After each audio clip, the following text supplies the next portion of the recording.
যতগুলো দল ছিল সকলের সঙ্গে পরপরাক্রমে করে কথা বললেন। কথা বলে উনি ফ্রন্ট তৈরি করলেন। এই ফ্রন্টে দেশপ্রেমিক জাতীয়তাবাদে বিশ্বাসী দলগুলো তার সঙ্গে যুক্ত হলো, কিছু হলো অপোজিশনে। এরপরে আসলো আপনার তিনি দল গঠন করলেন, জাতীয়তাবাদী দল। সেখান থেকে এই দল করার ফলে সেখানেও কিন্তু আপনার কিছু লোক বেরিয়ে গেল, কাজী জাফররা বেরিয়ে গেলেন, কিন্তু কিছু মানুষ থেকে গেলেন, নেতা থেকে গেলেন। তাদেরকে নিয়েই তিনি শুরু করলেন তার জাতীয়তাবাদী দল। এবং আপনি নিশ্চয়ই দেখেছেন জাতীয়তাবাদী দলের যে গঠনতন্ত্র, তার যে ঘোষণাপত্র অতি উচ্চমানের, কারণ দেশের সর্বশ্রেষ্ঠ রাজনীতিবিদদের দিয়ে তিনি সেটা তৈরি করেছেন। 7ই নভেম্বর ছিল আমাদের জাতির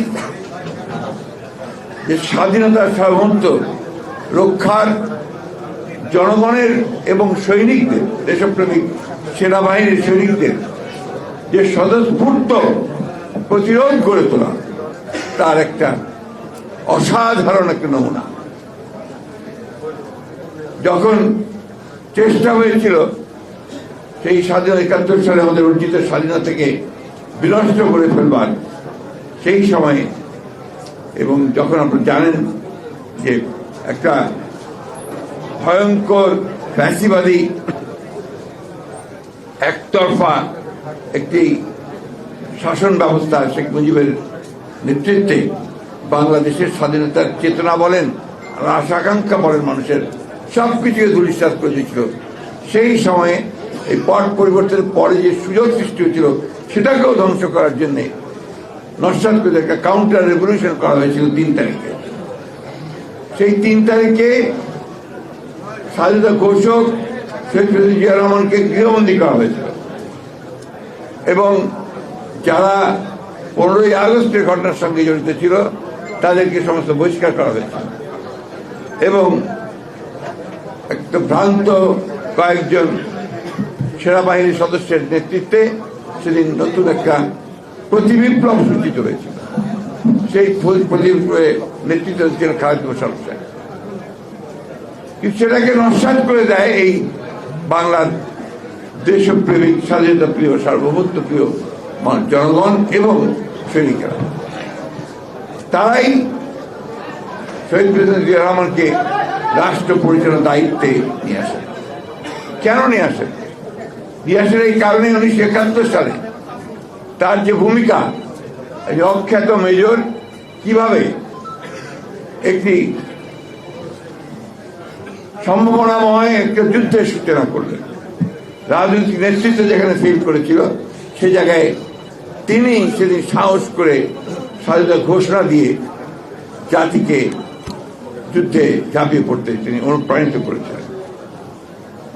সেই মানুষটি যখন আবার জাতির আরেকটি দুর্দিনে এসে সামনে উপস্থিত হল এবং 3রা নভেম্বর পরে, 7ই নভেম্বর পরে যখন তিনি দায়িত্ব পেলেন জনগণের সামনে এসে, বিশেষ করে সৈনিকদের সামনে এসে তিনি যখন আবার বললেন যে আমি মেজর জেনারেল জিয়া বলছি, তখন মানুষের মনের মধ্যে আবার সেই আস্থা ফিরে এসেছিল যে আবার আমরা একটা জায়গা খুঁজে পাবো, যে জায়গাকে ভরসা করে আমরা সামনের দিকে এগিয়ে যেতে পারবো। এরপরে দেখুন জেনারেল জিয়া কিভাবে তার রাজনৈতিক চিন্তাটাকে সুসংহত করেছিলেন। তিনি একজন সৈনিক ছিলেন, একজন চৌকস সৈনিক, স্বাধীনতা যুদ্ধ করেছেন। তার পূর্বে তিনি পাকিস্তানের, ভারতের যে যুদ্ধ সেখানেও তিনি এক অ্যাওয়ার্ডেড হয়েছেন তার মানে বীরত্বের জন্য, তার যুদ্ধের যে আপনার যোগ্যতার জন্যে, যোদ্ধা হিসেবে যোগ্যতার জন্য। সেই মানুষটি যখন আপনার দায়িত্বে আসলেন তিনি কিন্তু রাজনীতি সম্পর্কে খুব বেশি কিছু বুঝতেন না। তার মাঝে কিছু স্বপ্ন ছিল, সেই স্বপ্নগুলোকে কিভাবে বাস্তবায়িত করবার জন্য, সেই জন্য তার যে প্রক্রিয়া, সেই প্রক্রিয়াটা কিন্তু আমাদের বোঝা উচিত। তিনি সমাজের বিভিন্ন জায়গা থেকে প্রখ্যাত বিশিষ্ট জ্ঞানী লোকদেরকে সঙ্গে কথা বলতে শুরু করলেন।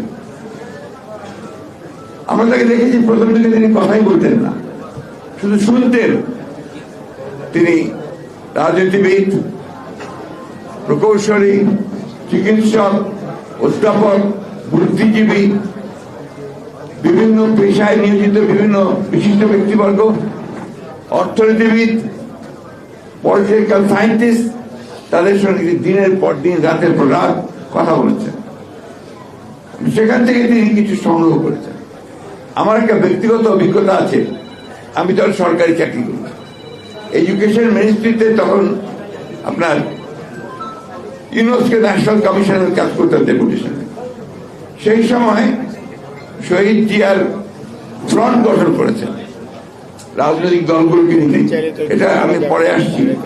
ফ্রন্ট গঠন করেছেন, সেই ফ্রন্টের সময় তিনি একটা শিক্ষা কমিশন তৈরি করলেন, এডুকেশন কমিশন। সেই এডুকেশন কমিশনে তিনি দেশের বিশিষ্ট শিক্ষাবিদ তো নিলেনই, সঙ্গে কিছু বিশিষ্ট রাজনীতিবিদও নিলেন। যেমন হাজী দানেশকে তিনি সেই কমিটির মেম্বার করেছিলেন। এইরকম কিছু কিছু ব্যক্তিকে তিনি সেখানে নিয়ে আসলেন, যারা পলিটিক্যাল সাইড থেকে তাকে সেই ফিডব্যাকটা দেবে। কাজী জাফর শিক্ষামন্ত্রী, মুজিবুর রহমান সাহেব শিক্ষা সচিব। এখন যে আপনারা প্রধানমন্ত্রীর কার্যালয় দেখছেন, এটা ছিল তখন আপনার পার্লামেন্ট। সেই পার্লামেন্টের কমিটি কক্ষে এই সভাগুলো হতো। আমরা 4 জন নির্বাচিত হয়েছিলাম টু অ্যাক্ট অ্যাজ রিপোর্টার্স।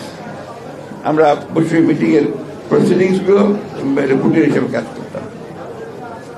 আমি যেটা দেখেছি যে প্রথম দিকে তিনি আসতেন, তার সেই সামরিক পোশাক পরে টুপিটা খুলে রাখতেন, চেয়ার করতেন কাজী জাফর সাহেব, আর সেক্রেটারি মুজিবুর রহমান সাহেব পাশে বসতেন। তিনি প্রত্যেকের কথা শুনতেন, নোট নিতেন, একটা কথাও বলতেন না। এইভাবে প্রায় 1 মাস প্রসিডিংস গুলো শোনার পরে তারপর তিনি ছাত্রদের ডাকা শুরু করলেন। তখন ঢাকা ইউনিভার্সিটি ডাকসুর বিপি হচ্ছে আমাদের মাহমুদুর রহমান মান্না। তিনি ডেকে ডেকে ছাত্রদের কথা শুনতে শুরু করলেন, ছাত্রদের কথা সব শুনলেন। এরপরে তিনি তখন আস্তে আস্তে তার কাজ শুরু করলেন। আমি কথা এই জন্য বলছি, দেখুন তিনি কিন্তু সকলের কথা শুনেছেন, শুনে তার নিজস্ব ধারণা সৃষ্টি করেছেন। এরপরে তিনি যখন তার প্রথম মন্ত্রিসভা তৈরি করেন, এটাকে বলা হতো গ্যালাক্সি অফ ট্যালেন্টস, সবচেয়ে মেধাবী লোকগুলোকে তিনি নিয়ে এসেছিলেন। এরপরে যখন অনুভব করলেন যে একটা পলিটিক্যাল প্রসেস প্রয়োজন হবে, তখন উনি যখন বোধ করলেন যেটা আমাদের প্রয়োজন, যে এখানে রাজনৈতিক প্রক্রিয়া ছাড়া প্রকৃত যে সুশাসন, উন্নয়ন, এটা মানুষকে দেয়া যাবে না। এই জন্য তিনি যখন রাজনৈতিক দলগুলোর সঙ্গে কথা বলা শুরু করলেন, তিনি প্রথম কথা বলেছিলেন আওয়ামী লীগের সঙ্গে। এগুলো একটু পড়লে আপনারা জানতে পারবেন। প্রথম কথা বললেন তিনি আওয়ামী লীগের সঙ্গে। আওয়ামী লীগ তার সঙ্গে কথা বলার পরে তাকে এমন ভাবে কথা বললো যে তিনি বুঝলেন যে এরা তার সঙ্গে থাকবে না। এরপরে তিনি ন্যাপ, ভাসানী, মুজফর ন্যাপ, মোহাম্মদ তোহা, মোহাম্মদ হকের পার্টি, মুসলিম লীগ, যতগুলো দল ছিল সকলের সঙ্গে পরপরাক্রমে করে কথা বললেন। কথা বলে উনি ফ্রন্ট তৈরি করলেন। এই ফ্রন্টে দেশপ্রেমিক জাতীয়তাবাদে বিশ্বাসী দলগুলো তার সঙ্গে যুক্ত হল। কিছু হলো অপোজিশনে। এরপরে আসলো আপনার তিনি দল গঠন করলেন, জাতীয়তাবাদী দল।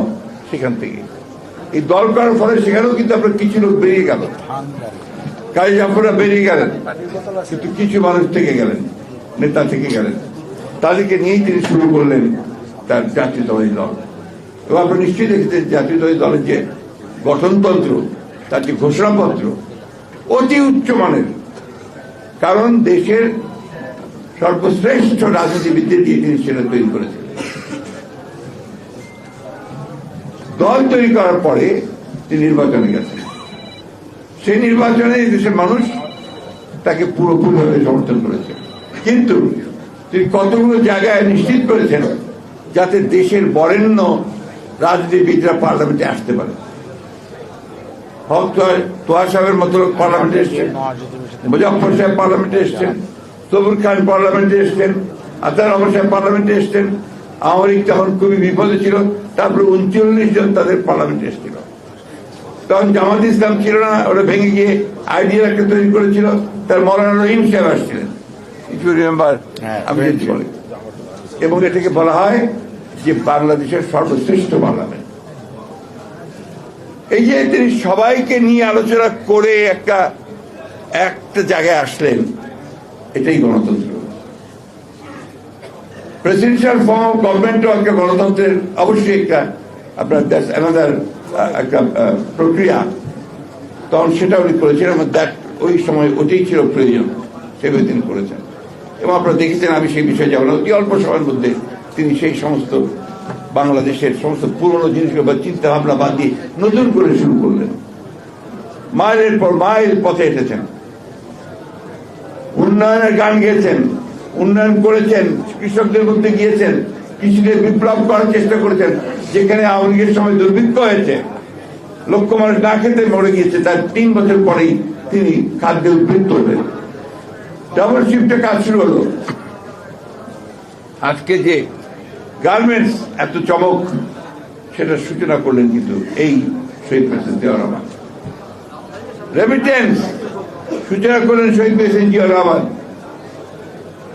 উচ্চ ফলনশীল ধান, যেটা নিয়ে আমরা এখনো বেঁচে আছি, এর শুরুটা করলেন প্রেসিডেন্ট জিয়াউর রহমান। নারীদের ক্ষমতা, নারীদের চাকরিতে নিয়ে আসা শুরু করলেন প্রেসিডেন্ট জিয়াউর রহমান। এই মানুষটিকে আমরা কিভাবে অবজ্ঞা করি? তিনি পৃথিবীর মধ্যে, বাংলাদেশকে আগে বলা হতো যেটাকে বটমলেস বাস্কেট, তলাবিহীন ঝুড়ি। তিনি তার যৌকস মেধা, বুদ্ধি, যোগ্যতা দিয়ে তিনি পৃথিবীর নেতাদের সামনে প্রমাণ করলেন যে বাংলাদেশ একটা ইমার্জিং একটা নেশন। এবং তিনি তার নেতৃত্বকে এমন জায়গায় নিয়ে গেলেন যে তাকে তখন মধ্যস্থতা করার জন্য বিভিন্ন কনফ্লিক্টের তাকে দায়িত্ব দেওয়া হতো। ইরান ইরাক যুদ্ধের মধ্যস্থতাকারীদের মধ্যে তাকে দেওয়া হয়েছিল। এভাবে বিভিন্ন জায়গায় তিনি বাংলাদেশের ভাবমূর্তিকে ওপরে তুলে ধরলেন। কেন সম্ভব হয়েছিল? তিনি বিশ্বাস করলেন যে গণতন্ত্রই একমাত্র রাস্তা, যে রাস্তায় আমি আমার দেশের মানুষের পরিবর্তন আনতে পারি। কাজটি তিনি করতে পেরেছিলেন। প্রেসিডেন্সিয়াল ফর্ম, পার্লামেন্টারি ফর্ম, এটা পরে আসছি। তখন presidential form of the necessity, ওইটাই তিনি করেছেন। পরবর্তীকালে আপনি জানেন যে দেশকে যারা এখনো ধ্বংস করার চেষ্টা করছে, তখন এইরকম আরেক দল তাকে হত্যা করল। আমরা ভাবলাম যে শেষ হয়ে গেল সব। বাংলাদেশের মানুষ সেদিন পুরোপুরি হতাশ হয়ে গিয়েছিল, কাঁদছিল। আপনি জানাতেন সেটা দেখেছেন সেইভাবে। কিন্তু আল্লাহর অশেষ রহমতে দেশনেত্রী বেগম খালেদার সামনে আসলেন, এসে তিনি ঠিক পতাকা তুলে ধরলেন। উন্নয়ন, অগ্রগতি, স্বাধীনতা, সহমতের পতাকা, গণতন্ত্রের পতাকা। দীর্ঘ 9 বছর লড়াই করলেন, সংগ্রাম করলেন এবং স্বৈরাচারের সাথে সরালেন। আমাদের স্যার, আমাদের তো বিদ্যা পণ্ডিত মহারাজ ভীষণ শ্রদ্ধা করি তাকে। তিনি একটা কথা বলেছেন যে 91 একটা ভুল হয়েছিল। আমি মনে করি ভুল হয়নি, তখনকার প্রয়োজন ছিল সেটা। সেদিন যদি Begum Zia parliamentary form of government না যেতেন, এগ্রি না করতেন, তাহলে ওই এরশাদকে সরানো সম্ভব হতো না। এটা প্রমাণ আছে যে তখন তো আমরা 3টা জোট, 3 জোটের সাংবাদিকরা ভালো বলতে পারবেন। 3 জোটের রূপরেখার আগে 3 জোটের মিটিং চলছে এবং ফাইনাল হবে যে একসাথে আন্দোলনটা করা হবে কিনা। এর মধ্যে সবগুলো জোট থেকে আসলো একটা দাবি, অন্যান্য জোটগুলো থেকে, যে পার্লামেন্টারি ফর্ম অফ গভর্নমেন্ট। তাকে মিটিং চলা অবস্থায় তাকে, তিনি আরেকটা মিটিংয়ে ছিলেন, সেখানে তার কাছে কাগজে লিখে পাঠানো হলো এই দুটো। তিনি লাল কলম দিয়ে গোল দাগ দিয়ে দিলেন পার্লামেন্টারি ফর্ম অফ গভর্নমেন্ট। কারণ তখনকার এটাই ছিল দাবি রাজনীতিবিদদের। সে এগ্রিড, ওই এগ্রি করে তিনি স্বৈরাচারকে সরাতে পারলেন। এটাকেই বলে আমরা রিয়ালিস্টিক পলিটিক্স, প্র্যাগমেটিক পলিটিক্স। এটা তিনি করেছিলেন। বেগম জিয়া সত্যিকার অর্থে রাজনীতিবিদ হিসেবে অনেক উঁচু দলের রাজনীতিবিদ ছিলেন। তার পরবর্তীতে আপনি দেখবেন, আরেকটা নজির দিই আমি, কেয়ারটেকার গভর্নমেন্ট চাইলো আওয়ামী লীগ, আন্দোলন করলো আওয়ামী লীগ, 173 দিন হরতাল করলো, বহু মানুষ মারলো, বেগম জিয়া কিন্তু সবশেষে গিয়ে মেনে নিলেন, তাই না? কেন মানলেন? যে এটা না করলে আরো রক্তপাত হবে এবং ক্ষতি হবে, এবং অনেকেই দেখলো যে এই সিস্টেমটা খারাপ না, যার ফলে কি হলো, যার ফলে দেখেন ওইটা মেনে নেওয়ার পরে আমরা হেরেছি, তারপর ইলেকশনে কিন্তু 116টা আসন পেয়েছি, বিরোধী দলে গিয়ে 116টা আসন পেয়েছি। তাই আমি যেটা সবসময় বলি,